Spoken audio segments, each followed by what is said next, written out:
ಗೆಜ್ಜಲಗೆರೆ ಗ್ರಾಮ ಪಂಚಾಯತಿ ಸೇರಿದಂತೆ ಮದ್ದೂರು ತಾಲೂಕಿನ ಹಲವು ಗ್ರಾಮ ಪಂಚಾಯತಿಗಳನ್ನು ಮದ್ದೂರು ನಗರಸಭೆಗೆ ಸೇರಿಸಿಕೊಂಡಿರುವ ಕ್ರಮವನ್ನು ಖಂಡಿಸಿ ಗೆಜ್ಜಲಗೆರೆ ಗ್ರಾಮದಲ್ಲಿ ರೈತ ನಾಯಕಿ ಸುನಂದ ಜೇರಂ ನೇತೃತ್ವದಲ್ಲಿ ನಡೆಯುತ್ತಿರುವ ಹೋರಾಟ ನಿರಂತರವಾಗಿ ಮುಂದುವರೆದಿದೆ. ಕಳೆದ ಹಲವು ದಿನಗಳಿಂದಲೂ ಕೂಡ ಗ್ರಾಮ ಪಂಚಾಯತಿ ಎದುರು ಗ್ರಾಮಸ್ಥರು ಅನೇಕ ರೀತಿಯಲ್ಲಿ ಹೋರಾಟಗಳನ್ನು ಗಂಭೀರ ರೀತಿಯಲ್ಲಿ ನಡೆಸುತ್ತಿದ್ದಾರೆ. ಮದ್ದೂರು ಶಾಸಕರು ತಮ್ಮ ವೈಯಕ್ತಿಕ ಪ್ರತಿಷ್ಠೆಗಾಗಿ ಗೆಜ್ಜಲಗೆರೆ ಗ್ರಾಮ ಪಂಚಾಯತಿ ಸೇರಿದಂತೆ ಹಲವು ಗ್ರಾಮ ಪಂಚಾಯತಿಗಳನ್ನು ನಗರಸಭೆಗೆ ಸೇರಿಸಿದ್ದಾರೆ. ಇದು ಅವೈಜ್ಞಾನಿಕ ರೀತಿಯಾಗಿದೆ ಅಂತ ಆಪಾದಿಸಿ ಧಿಕ್ಕಾರಕ್ಕೆ ಹೋಗಿದ್ದರು. ಗೆಜ್ಜಲಗೆರೆ ಗ್ರಾಮಸ್ಥರ ಹೋರಾಟಕ್ಕೆ ಗೆಜ್ಜಲಗೆರೆ ಗ್ರಾಮಸ್ಥರ ಹೋರಾಟಕ್ಕೆ ಉಳಿಯಲಿ ಉಳಿಯಲಿ ಉಳಿಯಲಿ ಉಳಿಯಲಿ ಬೇಡವೇ ಬೇಡ ಬೇಡವೇ ಬೇಡ ಗ್ರಾಮ ಪಂಚಾಯಿತಿ ನಗರಸಭೆಗೆ ಸೇರಿಸಿದ್ದಕ್ಕೆ ಗ್ರಾಮ ಪಂಚಾಯತ್ ಯಾವುದೇ ಕಾರಣಕ್ಕೂ ಗೆಜ್ಜಲಗೆರೆ ಗ್ರಾಮ ಪಂಚಾಯತಿಯನ್ನು ಗ್ರಾಮ ಪಂಚಾಯತಿಗೆ ಉಳಿಸಬೇಕು. ಮದ್ದೂರು ನಗರಸಭೆಗೆ ಗೆಜ್ಜಲಗೆರೆ ಗ್ರಾಮ ಪಂಚಾಯತಿಯನ್ನು ಸೇರಿಸಿಕೊಳ್ಳಬಹುದು ಅಂತ ಪಟ್ಟು ಹಿಡಿದರು. ಫೆಬ್ರವರಿ 12ರಂದು ಕರೆ ನೀಡಿರುವ ಅಖಿಲ ಭಾರತ ಸಾರ್ವತ್ರಿಕ ಮುಷ್ಕರದ ಹಿನ್ನೆಲೆಯಲ್ಲಿ ಮಂಡ್ಯದಲ್ಲಿ ಪ್ರಚಾರಾಂದೋಲನ ಕಾರ್ಯಕ್ರಮ ನಡೆಯಿತು.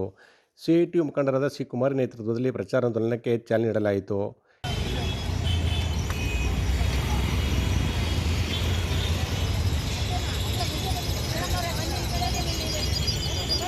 ಈ ಸಂದರ್ಭದಲ್ಲಿ ಮಾತನಾಡಿದ ಕನ್ನಡ ಸೇನೆ ಮುಖಂಡರಾದ ಮಂಜುನಾಥ್ ಹಾಗೂ ಸಿ ಕುಮಾರಿಯವರು ಲೇಬರ್ ಕೋಡ್ ಹಿಂಪಡೆಯಬೇಕು, ರಾಜ್ಯ ಸರ್ಕಾರ ಕಾನೂನು ರೂಪಿಸಬಾರದು, ಮನರೇಗಾ ಪುನರ್ಸ್ಥಾಪನೆ ಸೇರಿದಂತೆ ಹಲವು ಬೇಡಿಕೆಗಳನ್ನು ಮುಂದಿಟ್ಟುಕೊಂಡು ಗಂಭೀರ ಹೋರಾಟ ನಡೆಸಲಾಗುವುದು. ಈ ಕಾರ್ಯಕ್ರಮಕ್ಕೆ ಹೆಚ್ಚಿನ ಸಂಖ್ಯೆಯಲ್ಲಿ ಜನರು ಮತ್ತು ಕೂಲಿಕಾರರು ಪಾಲ್ಗೊಳ್ಳಬೇಕು ಅಂತ ಅವರು ಮನವಿ ಮಾಡಿಕೊಂಡರು. ಸಂಘಟನೆಗಳು ಕರೆ ಕೊಟ್ಟಿರುವ ಉದ್ದೇಶ, ನರೇಂದ್ರ ಮೋದಿ ಸರ್ಕಾರ ಇವತ್ತು ಕಾರ್ಮಿಕ ವಿರೋಧಿ 4 ಲೇಬರ್ ಕೋಡ್ ಅನ್ನ ತಂದಿದೆ. ಅದು ಅತ್ಯಂತ ಬಂಡವಾಳಶಾಹಿಗಳ ಪರವಾಗಿ ಕಾನೂನಾಗಿರೋದ್ರಿಂದ ಅದು ವಾಪಸ್ ಆಗಬೇಕು. ಸಂಘ ಕಟ್ಟುವ ಹಕ್ಕು, ಮುಷ್ಕರದ ಹಕ್ಕು, ಕನಿಷ್ಠ ವೇತನ ಪಡೆಯುವ ಹಕ್ಕು ಹಾಗೂ ಕೆಲಸಕ್ಕೆ ಭದ್ರತೆಯನ್ನು ಇಲ್ಲದಾಗಿ ಮಾಡುವ ಕಾರ್ಪೊರೇಟ್ ಬಂಡವಾಳಶಾಹಿಗಳಿಗೆ ರತ್ನಗಂಬಳಿ ಹಾಸ್ತಕ್ಕಂತಹ ನರೇಂದ್ರ ಮೋದಿ ಸರ್ಕಾರದ ಧೋರಣೆಯನ್ನು ಖಂಡಿಸಿ ನಡೀತಾ ಇರುವ ಈ ಮುಷ್ಕರ ಇದು ಸ್ವಯಂ ಪ್ರೇರಿತವಾಗಿ ಎಲ್ಲ ವ್ಯಾಪಾರ ವ್ಯವಹಾರ ಮತ್ತೆ ಕೆಲಸವನ್ನು ಸ್ಥಗಿತಗೊಳಿಸಿ ಸ್ತಬ್ಧಗೊಳಿಸಿ ಈ ಒಂದು ಮಂಡ್ಯ ಸ್ವಯಂ ಪ್ರೇರಿತ ಬಂದು ಫೆಬ್ರವರಿ 12ಕ್ಕೆ ಆಗಬೇಕಾಗಿದೆ. ಹಾಗಾಗಿ ಎಲ್ಲ ಬೀದಿ ಬದಿ ವ್ಯಾಪಾರಿಗಳು, ಒಂದು ಚಿಲ್ಲರೆ ವ್ಯಾಪಾರದ ಎಲ್ಲ ವ್ಯಾಪಾರಸ್ಥರು, ಆಟೋ ಚಾಲಕರು, ಹಾಗೆಯೇ ಎಲ್ಲ ದುಡಿಯುವ ವರ್ಗ, ಕೈಗಾರಿಕೆ ಕಾರ್ಖಾನೆಗಳಲ್ಲಿ ಕೆಲಸ ಮಾಡುವಂಥ, ಸ್ಕೀಮಲ್ಲಿ ಕೆಲಸ ಮಾಡ್ತಕ್ಕಂಥ ಅಂಗನವಾಡಿ, ಬಿಸಿ ಊಟ, ವಿಮಾರಂಗ, ಬಂದರು, ವಿಮಾನ ಎಲ್ಲ ಕೆಲಸಗಳು ಕೂಡ ಸ್ಥಗಿತ ಆಗುತ್ತೆ. ಆ ಮೂಲಕ ಈ ದೇಶದ ಜನ ಪ್ರಜಾಪ್ರಭುತ್ವ ಉಳಿಬೇಕು, ಸಂವಿಧಾನ ಉಳಿಬೇಕು, ಕಾರ್ಮಿಕ ಹಕ್ಕುಗಳು ಉಳಿಬೇಕು. ಈ ದೇಶದಲ್ಲಿ ದುಡಿಯುವ ರೈತ ಕಾರ್ಮಿಕರು ಇವತ್ತು ರೈತರನ್ನ ಒಕ್ಕಲೆಬ್ಬಿಸ್ತಕ್ಕಂಥ, ಕಂಪನಿ ಕೃಷಿ ಮಾಡುವಂತಹ ಎಲ್ಲ ಹುನ್ನಾರವನ್ನ ನರೇಂದ್ರ ಮೋದಿ ಸರ್ಕಾರ ಮಾಡ್ತಾ ಇದೆ. ಅದೇ ಸಂದರ್ಭ ಮೈಶುಗರ್ ಕಾರ್ಖಾನೆ, ಸಾರ್ವಜನಿಕ ಉದ್ದಿಮೆ ತಕ್ಷಣ ಶೀಘ್ರದಲ್ಲೇ ಆಧುನೀಕರಣಗೊಳ್ಳಬೇಕು. ಆದ್ರೆ ಇವತ್ತು ಅವ್ಯವಸ್ಥೆಯ ಆಗರ ಆಗಿದೆ, ಅದರೂ ಕೂಡ ಸಮಗ್ರ ತನಿಖೆ ಆಗಬೇಕು. ಜಿಲ್ಲೆಯಲ್ಲಿ ಅತಿ ಹೆಚ್ಚು ಉದ್ಯೋಗ ಸೃಷ್ಟಿಗೆ ಘನ ಕೈಗಾರಿಕೆಗಳನ್ನ ಆರಂಭ ಮಾಡಬೇಕು ಅಂತೇಳಿ ಹಲವು ವಿಚಾರ ಇಟ್ಕೊಂಡು ನಡೀತಾ ಇದೆ. ಹಾಗೆ ವಿದ್ಯುತ್ ಬಿಲ್ಲು, ಇವತ್ತು ವಿದ್ಯುತ್ ಕಾಯ್ದೆ ಏನಾದರೂ ಬಂದರೆ, ವಿದ್ಯುತ್ ಮಸೂದೆ ಜಾರಿ ಆದರೆ ಇವತ್ತು ಯಾರಿಗೂ ಕೂಡ ಮನೆಯಲ್ಲಿ ಗೃಹ ಬಳಕೆ ವಿದ್ಯುತ್ ಬಳಸಕ್ಕಾಗಲ್ಲ. ಭಾರತ ದೇಶದ ಬಂದನ್ನ ಕರೆ ಕೊಟ್ಟಿರುವಂಥದ್ದು ಶ್ರಮಿಕ ಬದುಕಿನ ಉತ್ತೇಜನಗೊಳಿಸುವಂಥ ವಿವಿಧ ಬೇಡಿಕೆಗಳಿಗಾಗಿ ಇಡೀ ಕರ್ನಾಟಕದ ಮತ್ತು ಭಾರತ ದೇಶದ ಕಾರ್ಮಿಕ ವಲಯದ ಎಲ್ಲ ಹೋರಾಟದ ಮೂಲಕ ಏನು ಬಹುತೇಕ 20ಕ್ಕೂ ಹೆಚ್ಚು ಬೇಡಿಕೆಗಳನ್ನು ಭಾರತ ದೇಶದಲ್ಲಿ ಇವತ್ತು ಬಡವರಾಗಿ ಸಂಘಟನೆಗಳು ಯಾವುದೇ ವೈಷಮ್ಯವನ್ನು ಮಾಡಿಕೊಳ್ಳದೆ ಇಡೀ ರಾಜ್ಯದ, ಈ ದೇಶದ ನಿಸ್ತಬ್ಧತೆಗೆ ನಾವು ಕಾಪಾಡಿಕೊಳ್ಬೇಕಾದಂಥ ಒಂದು ದೊಡ್ಡ ಹೋರಾಟ ಇದು. ಕಾರ್ಮಿಕರ ಪರವಾದ ಹೋರಾಟ ಇದು. ಇಡೀ ದೇಶದ ಅಭಿವೃದ್ಧಿಯ ಜನರ ನಂತರ ಪ್ರಚಾರಾಂದೋಲನವು ಮಂಡ್ಯ ನಗರದ ಪ್ರಮುಖ ಬೀದಿಗಳಲ್ಲಿ ತೆರಳಿ ಜನರಲ್ಲಿ ಜಾಗೃತಿ ಮೂಡಿಸಿತು. ಸ್ವಯಂ ಉದ್ಯೋಗಗಳನ್ನು ಕೈಗೊಳ್ಳುವ ಮೂಲಕ ಮಹಿಳೆಯರು ಆರ್ಥಿಕವಾಗಿ ಸಬಲರಾಗಬೇಕು ಎಂದು ಶ್ರೀರಂಗಪಟ್ಟಣ ವಿಧಾನಸಭಾ ಕ್ಷೇತ್ರದ ಶಾಸಕ ರಮೇಶ್ ಮಂಡಿಸಿದ್ದೇಗೌಡ ತಿಳಿಸಿದರು. ರಾಜ್ಯ ಗ್ರಾಮೀಣ ಜೀವನೋಪಾಯ ಸಂವರ್ಧನೆ ಸಂಸ್ಥೆ ಸಂಜೀವಿನಿ ತೂಬಿನಕೆರೆ ಗ್ರಾಮ ಪಂಚಾಯಿತಿ ಮಟ್ಟದ ಮಹಿಳಾ ಒಕ್ಕೂಟದ ಮತ್ಸ್ಯ ಸಂಜೀವಿನಿ ಯೋಜನೆಯಡಿ ಮಹಿಳಾ ಸ್ವಸಹಾಯ ಗುಂಪುಗಳಿಗೆ ಗುತ್ತಿಗೆ ನೀಡಲಾದ ತಾಲೂಕಿನ ರಾಗಿಮುದ್ದನಹಳ್ಳಿ ಕೆರೆಗೆ ಮೀನು ಮರಿಗಳನ್ನು ಬಿಡುವ ಕಾರ್ಯಕ್ರಮಕ್ಕೆ ಶಾಸಕರು ಚಾಲನೆ ನೀಡಿದರು.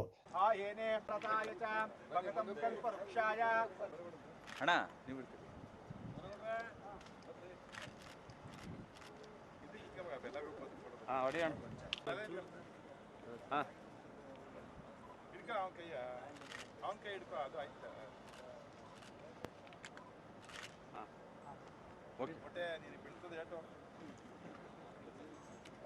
ನಂತರ ಮಾತನಾಡಿದ ಅವರು, ಗ್ರಾಮೀಣ ಪ್ರದೇಶದ ಕೆರೆಗಳನ್ನು ಸ್ತ್ರೀಶಕ್ತಿಗಳು NRLM ಘಟಕ ರಚನೆ ಮಾಡಿಕೊಂಡು ಉದ್ಯೋಗ ಕೊಟ್ಟು ಸ್ವಯಂ ಉದ್ಯೋಗದಲ್ಲಿ ತಮ್ಮ ಜೀವನ ರೂಪಿಸಿಕೊಳ್ಳಬೇಕು ಅಂತ ಹೇಳಿದರು. ಸ್ತ್ರೀಶಕ್ತಿ ಗುಂಪುಗಳನ್ನು ರಚನೆ ಮಾಡಿಕೊಂಡು ಕೆರೆಗಳಲ್ಲಿ ಮೀನು ಮರಿಬಿಟ್ಟು ಸಾಕಬೇಕು. ಸಂಘಗಳ ಪ್ರತಿಯೊಬ್ಬರು ಎಲ್ಲರೂ ಇದು ನಮ್ಮ ಜವಾಬ್ದಾರಿ ಎಂದು ತಿಳಿದುಕೊಂಡು ಮೀನು ಸಾಕುವುದರ ಜವಾಬ್ದಾರಿ ತೆಗೆದುಕೊಳ್ಬೇಕು ಅಂತ ಅವರು ಹೇಳಿದರು. ಸಂಘಕ್ಕೆ ಬರುವ ಹಣವನ್ನು ಸಂಘಕ್ಕೆ ಸರಿಯಾಗಿ ಸಮನಾಗಿ ಹಂಚಬೇಕು. ಎಲ್ಲರೂ ಸೇರಿದಾಗ ನನ್ನದೆಂಬ ಭಾವನೆ ಎಲ್ಲರೂ ಬರಬೇಕು ಅಂತ ಹೇಳಿದರು. ಮೀನು ಸಾಕಿ ಆದಾಯ ಬರುವ ರೀತಿ ಪಣ ತೊಟ್ಟು ಸ್ತ್ರೀಶಕ್ತಿಗಳು ಕೆಲಸ ಮಾಡಿ ಆರ್ಥಿಕವಾಗಿ ಸಬಲಾಗಬೇಕು ಅಂತ ಹೇಳಿದರು. ತೂಬಂಕೆರೆ ಏನೋ 220 kV ಸ್ಟೇಷನ್ ಇತ್ತು. ಇಲ್ಲಿ 66/11 kV ಸ್ಟೇಷನ್ಸು ಉಪಕೇಂದ್ರ ಇರಲಿಲ್ಲ.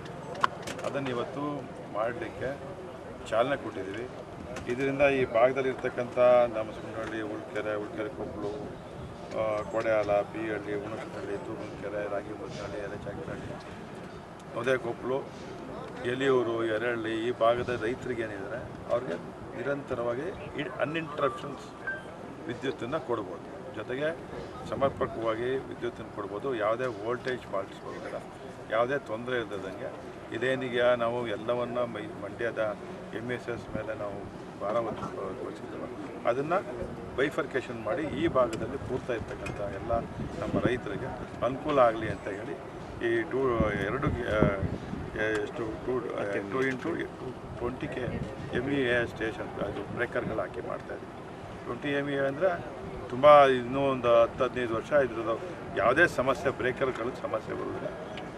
ನಿರಂತರವಾಗಿ ಯಾವುದೇ ಅನ್ಇಂಟ್ರಪ್ಷನ್ ಆಗಿ ಹೈ ವೋಲ್ಟೇಜಲ್ಲಿ ವೋಲ್ಟೇಜನ್ನು ಸಮರ್ಪಕವಾಗಿ ಮೇಂಟೈನ್ ಮಾಡ್ಕೊಂಡು ನಾವು ವಿದ್ಯುತ್ತನ್ನು ಸಮರ್ಪಕವಾಗಿ ಕೊಡಲಿಕ್ಕೆ ಇವತ್ತು ಚಾಲನೆ ಕೊಟ್ಟಿದ್ವಿ.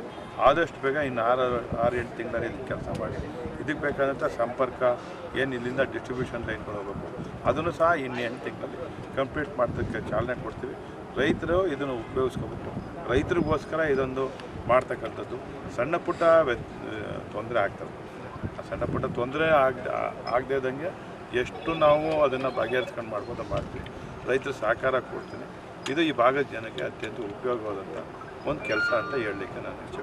ತಾಲೂಕು ಪಂಚಾಯಿತಿ ಕಾರ್ಯನಿರ್ವಾಹಕ ಅಧಿಕಾರಿ ಲೋಕೇಶ್ ಮೂರ್ತಿ ಮಾತನಾಡಿ, ಎಲ್ಲ ಮಹಿಳಾ ಸಂಘಟನೆಗಳನ್ನು ಆರ್ಥಿಕವಾಗಿ ಸಶಕ್ತರನ್ನಾಗಿ ಮಾಡಲು ಮೀನು ಸಾಗಾಣಿಕೆಗೆ ಯಾವುದೇ ಬಹಿರಂಗ ಹರಾಜಿಲ್ಲದೆ ಉಚಿತವಾಗಿ ಸ್ವಯಂ ಉದ್ಯೋಗ ಕಲ್ಪಿಸುವ ನಿಟ್ಟಿನಲ್ಲಿ ಮಂಡ್ಯ ತಾಲೂಕಿನಲ್ಲಿ ಪ್ರಥಮವಾಗಿ ಒಂದು ಸಂಘಕ್ಕೆ ರಾಗಮುದ್ನಹಳ್ಳಿ ಕೆರೆಗೆ ನೀಡಲಾಗಿದೆ ಅಂತ ಅವರು ವಿವರಿಸಿದರು.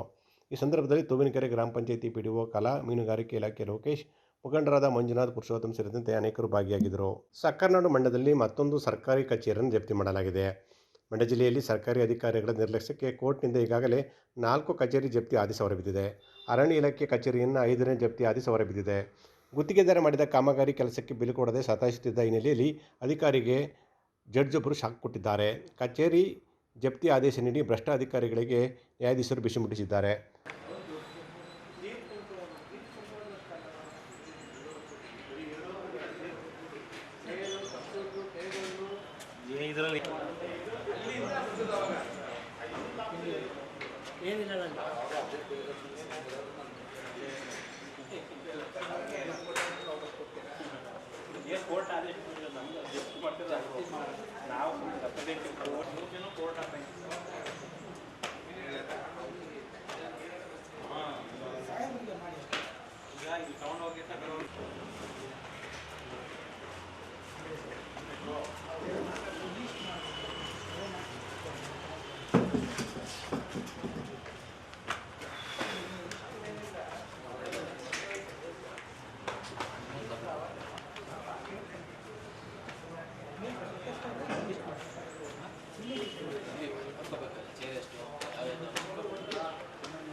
ಮಂಡ್ಯದ ಅರಣ್ಯ ಇಲಾಖೆ ಕಚೇರಿ ಜಪ್ತಿಗೆ ಮಂಡ್ಯ 4ನೇ ಹೆಚ್ಚುವರಿ ನ್ಯಾಯಾಲಯದಿಂದ ಆದೇಶ ಹೊರಬಿದ್ದಿದೆ.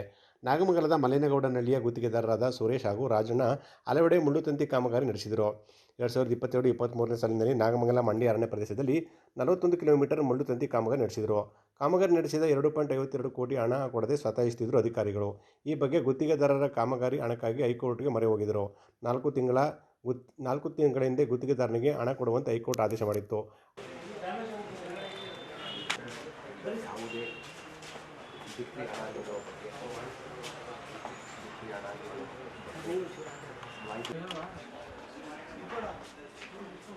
ಇದೆಲ್ಲ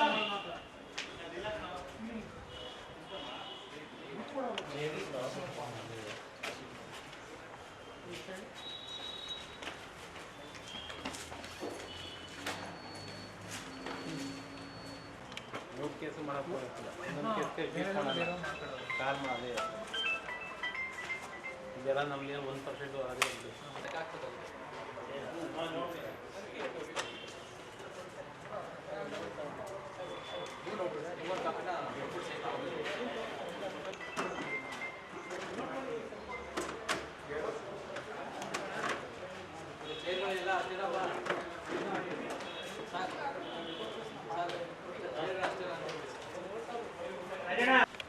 ಅಧಿಕಾರ ಇಲ್ಲ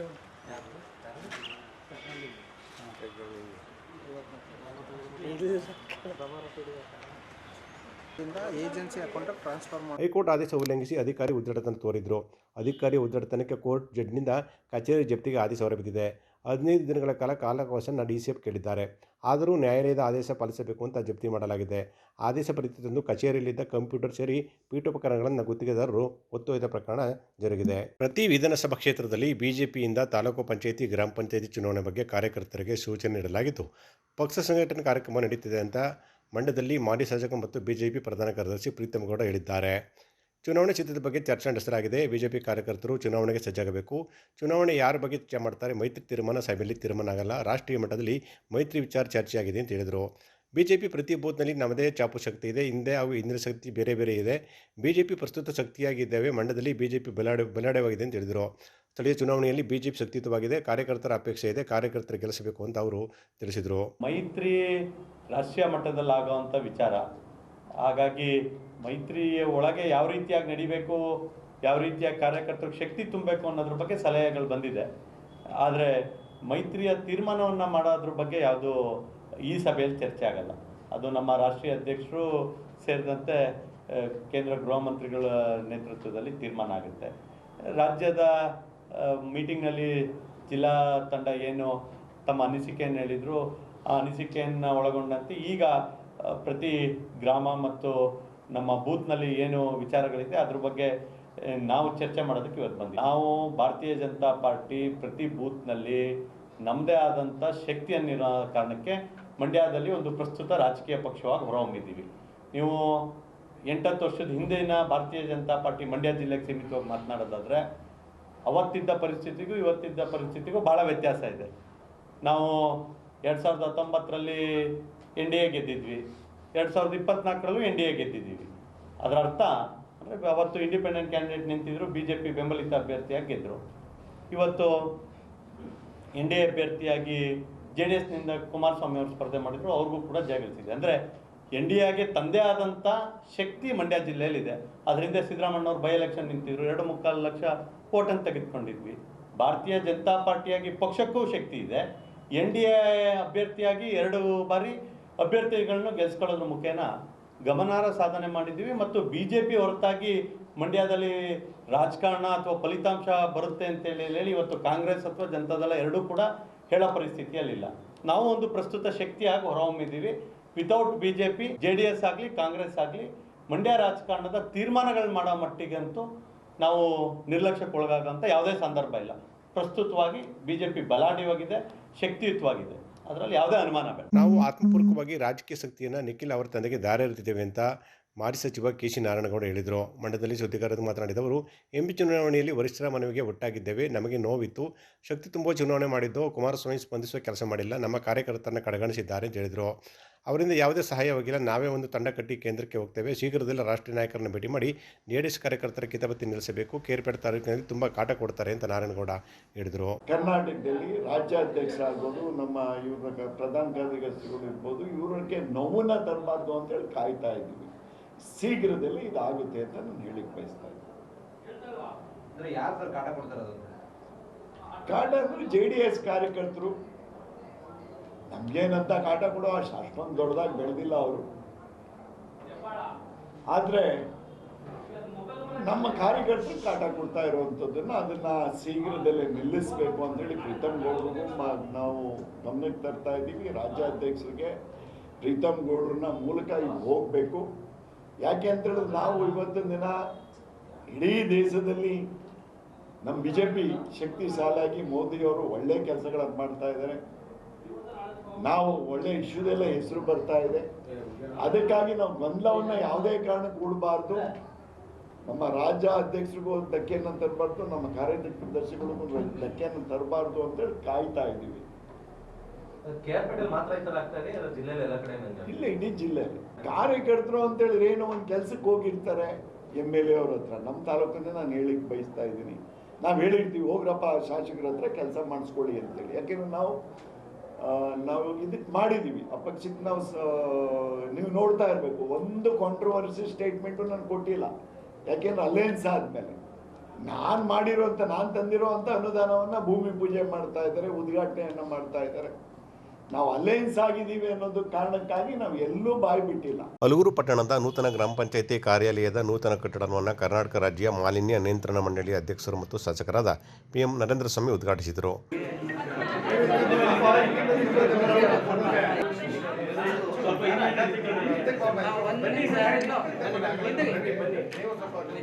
ನಂತರ ಮಾತನಾಡಿದ ಅವರು, ನೂತನ ಗ್ರಾಮ ಪಂಚಾಯತ್ ಕಾರ್ಯಾಲಯದ ಕಟ್ಟಡ ಕಾಮಗಾರಿ ಸಂಪೂರ್ಣಗೊಂಡಿದ್ದು ಒಟ್ಟು 99 ಲಕ್ಷ ರು ವೆಚ್ಚದಲ್ಲಿ ನಿರ್ಮಾಣ ಮಾಡಲಾಗಿದೆ. ಬಹುದಿನಗಳಿಂದ ಸ್ವಂತ ಗ್ರಾಮ ಪಂಚಾಯತ್ ಕಟ್ಟಡದ ಕೊರತೆಯಿಂದ CRC ಕಟ್ಟಡದಲ್ಲಿ ತಾತ್ಕಾಲಿಕವಾಗಿ ಪಂಚಾಯತ್ ಕಾರ್ಯಚಟುವಟಿಕೆ ನಡೆಯುತ್ತಿದ್ದು, ಇದೀಗ ನೂತನ ಕಟ್ಟಡ ಲೋಕಾರ್ಪಣೆಗೊಂಡಿರುವುದು ಸಂತಸ ತಂದಿದೆ ಅಂತ ಹೇಳಿದರು. ಕಟ್ಟಡದ ಉದ್ಘಾಟನೆಯನ್ನು ಅತ್ಯಂತ ಸಂತೋಷದಿಂದ ನೆರವೇರಿಸಿ, ಇದು ಪಂಚಾಯತಿಗೆ ನರೇಗಾ ಹಾಗೂ ರಾಜೀವ್ ಗಾಂಧಿ ಸಶಕ್ತೀಕರಣ ಯೋಜನೆ 99 ಲಕ್ಷದಲ್ಲಿ ಈ ಒಂದು ಕಟ್ಟಡವನ್ನು ಕಟ್ಟಿದ್ದಾರೆ. ಜವಾಬ್ದಾರಿಯಿಂದ ಈ ಕೆಲಸವನ್ನು ಭಾಳ ಹಿಂದೆ ಮಾಡಬೇಕಾಗಿತ್ತು.